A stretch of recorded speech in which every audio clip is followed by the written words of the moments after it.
بسم الله الرحمن الرحيم. هل أتى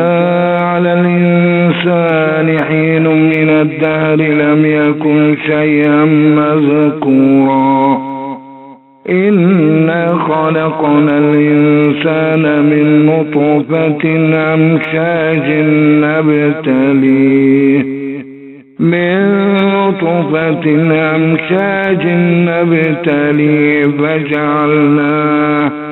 فجعلناه سميعا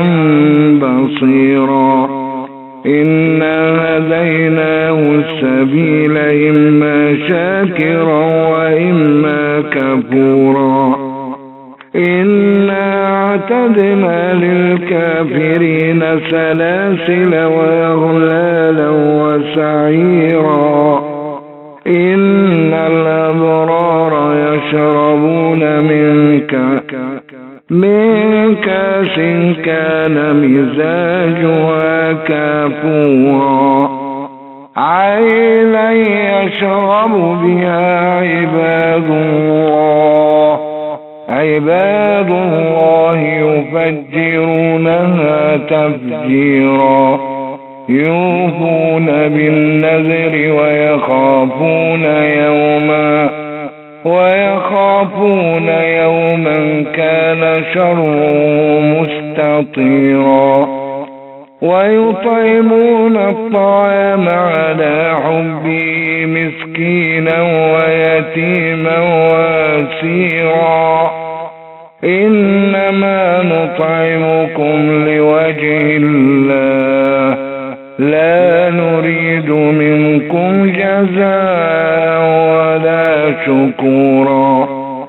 إنا نخاف من ربنا يوما عبوسا قمطريرا فوقاهم الله شر ذلك اليوم ولقاهم نضرة وسرورا وجزاهم بما صبروا جنة وحريرا متكئين فيها على الأرائك لا يرون فيها شمسا ولا زمهريرا ودانية عليهم ظلالها وذللت قطوفها تذليلا ويطاف عليهم بآنية من فضة وأكواب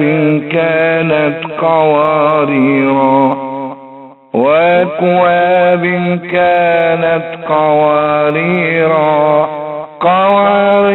من فضة قدروها تقديرا ويسقون فيها كاسا كان مزاجها زنجبيلا عينا فيها تسمى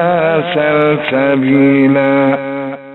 ويطوف عليهم ولدان مخلدون إذا رأيتهم حسبتهم لؤلؤا منثورا وإذا رأيت ثم رأيت نعيما وملكا كبيرا عاليهم ثياب سندس خضر واستبرق وحلو وساور من فضة وسقاهم ربهم شرابا طهورا إن هذا كان لكم جزاء وكان سعيكم مشكورا إنا نحن نزلنا عليك القرآن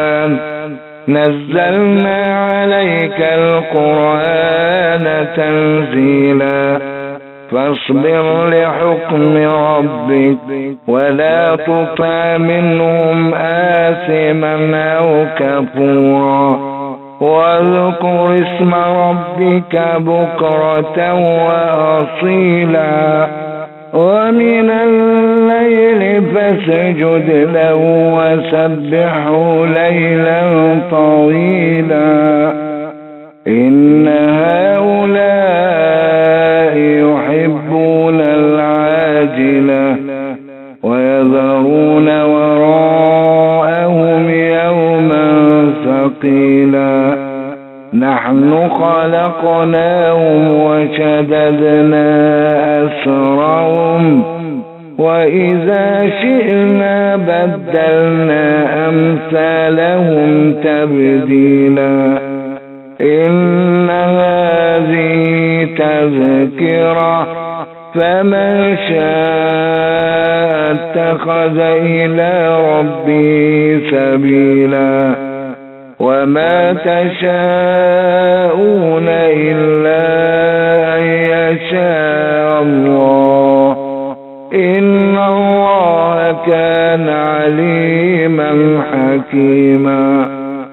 يدخل من يشاء في رحمته والظالمين أعد لهم عذابا